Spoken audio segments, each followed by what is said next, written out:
এই ডায়েরিতে 5 লাইন, ওই খাতায় 10 পাতা, ওই নোটবুকে 3 পাতা। 6টা কারাগারে আমি ঘুরছি। তো মানুষের মাঝে আল্লাহ তাআলার দ্বীনের জন্য একটা নির্ভীক, মৃত্যু ভয়হীন চেতনা তৈরি করার দাওয়াতি কাজের জন্য এই বইগুলো আল্লাহ তাআলা কবুল করেন।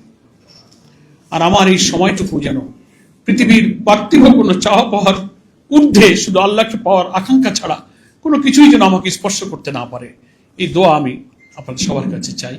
আর প্রচ্ছদ প্রকাশন, তারা যে বইগুলো প্রকাশ করলেন, আমি জেল থেকে বেরোবার পর ওনারা আমার ফোন করে খোঁজ নিয়ে চলে গেলেন। আমি ওনাদের সবাইকে চিনতাম না, বলে যে আপনি যদি অনুমতি দেন তো আপনার লেখালেখিগুলো আমাদের দিলে আমরা একটু প্রকাশ করতে চাই। এই যে প্রকাশনা সংস্থার এমডি চেয়ারম্যান বোধহয় বক্তব্যে বলেছেন যে সব লেখকের পাণ্ডুলিপির একটা স্টাইল থাকে, কিন্তু 7 বছরে আমার লেখার কোনো গ্রামার ছিল না।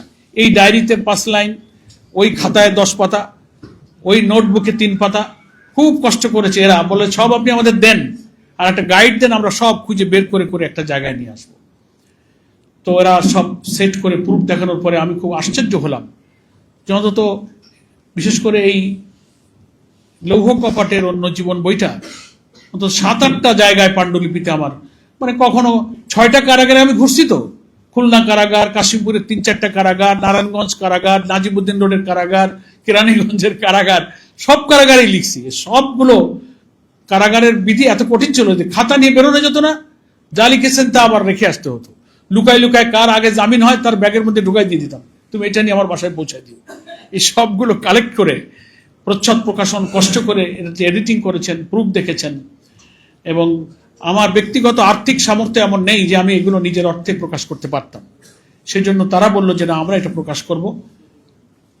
পরে বলল যে আমরা একটা মোড়ক উন্মোচন অনুষ্ঠান করব। তা আমি তো চিন্তাই করতে পারিনি তারা এরকম একটা অনুষ্ঠানের আয়োজন করবে। এই জন্য আমি তাদের প্রতি আন্তরিকভাবে কৃতজ্ঞতা জানাই।